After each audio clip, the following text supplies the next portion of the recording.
Hello, first graders. I am here with another read aloud for you. Today I wanted to share a really cool picture book that Elliot's grandparents gave to him when he became really interested in learning about space and the moon.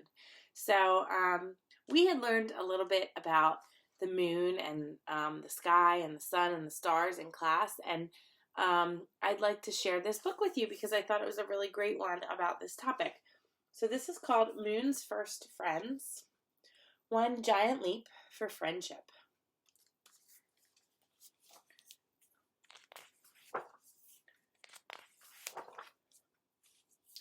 The moon was queen of the night sky. She was so bright that everything she touched glowed with silver light.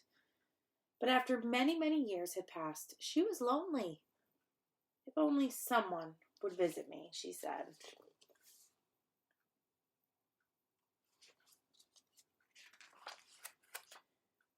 Hello down there, she called to the lumbering dinosaurs. If you come up here, you won't feel so heavy. You'll feel lighter than air.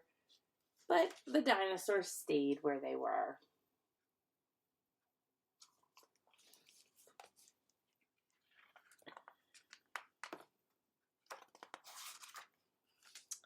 Under the moon's watchful eye, the surface of the earth changed. The moon saw glorious new creatures come and go. Saber-toothed tigers, mastodons, woolly mammoths, dodo birds, whales, rhinoceroses, and elephants. But they all stayed earthbound and rarely looked up to her in the night sky.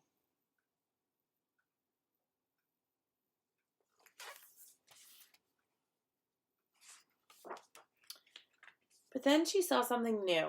At night, people conjured fires like tiny stars. There are millions of stars for you up here, she offered, but the people stayed where they were. So people came along and started making fires. So this was a long, long time ago, right? The moon watched as she circled and circled the earth. On the wide sweep of the hot Sahara, the Egyptians built stone pyramids that towered toward the sky. They're trying to reach me, the moon marveled. But though the pyramids were mighty, they came nowhere near high enough to reach the moon. Perhaps they didn't see her.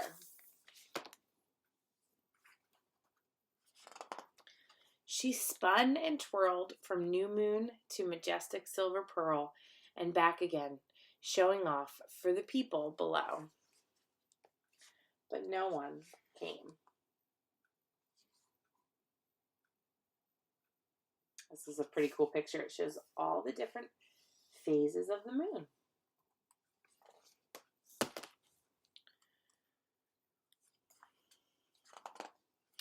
She watched as down on Earth, people came up with all kinds of ways to get from one place to another. But they did not sail or drive or cycle or float to the moon. Then, on a windy day in North Carolina, the first airplane flew above a beach. You're doing great, encouraged the moon. You just need to fly a little higher. But the people on Earth only traveled to visit one another. Was it possible they didn't know she was there?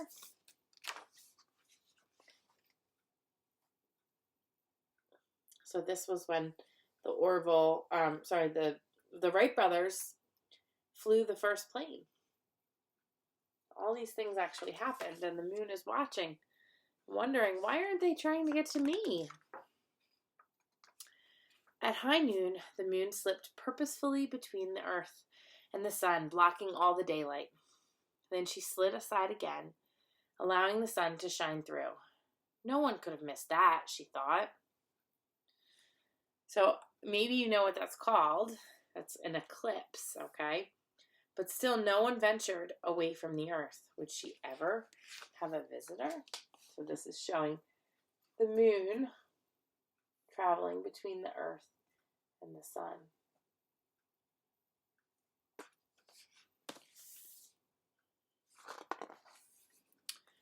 Just when the moon was losing hope, the people on Earth began to experiment with rockets. And the moon watched with great interest, but the humans still had a lot to learn.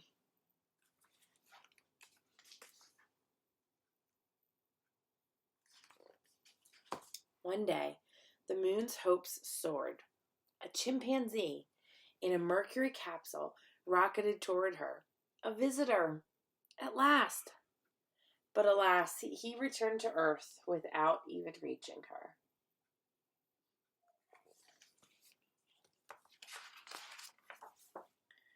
And then, one hot July day, a tremendous rocket stood upon a launch pad with two small spaceships perched on top. The countdown began.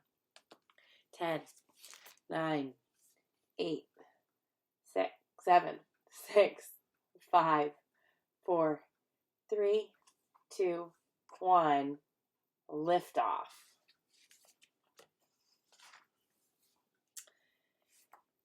At 30 stories high and weighing 6 million pounds, the rocket rose into the air amid an explosion of flames. Slowly at first, and then faster and faster. The rocket fell away in stages. But the two spaceships hurtled toward the moon. They're coming, the moon said. They're actually coming.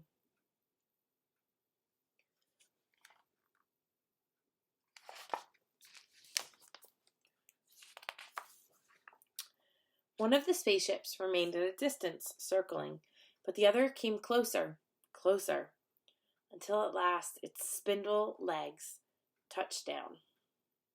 Welcome, she greeted the man who emerged from the ship. Maybe you know the name of the first man to walk on the moon.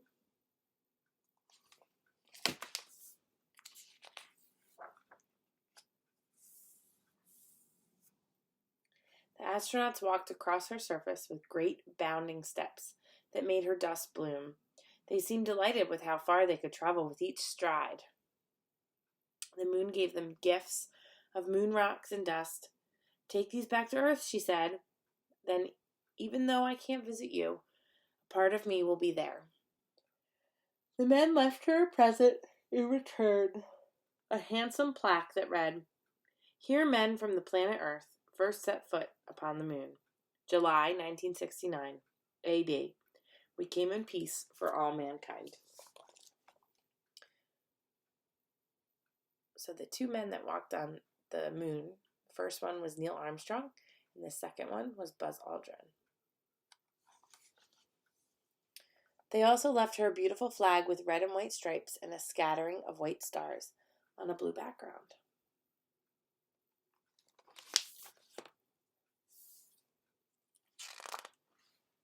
Too soon, the astronauts had to leave.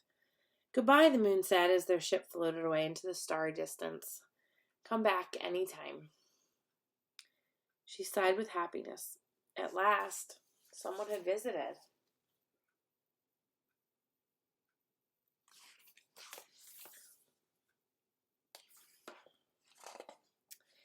And now she had hope that it would happen again and again. Maybe one day you will visit her. All right, so that is the end of this book, first graders. I hope you enjoyed it. Maybe you learned a little bit about the first moon landing. It was pretty cool, and it's a fun thing to learn about, especially because if you weren't alive when it happened, there's so much to know. I was not alive when it happened. My parents were, though, and they have a lot of really cool memories about it. So I hope you enjoyed it. Have a great day.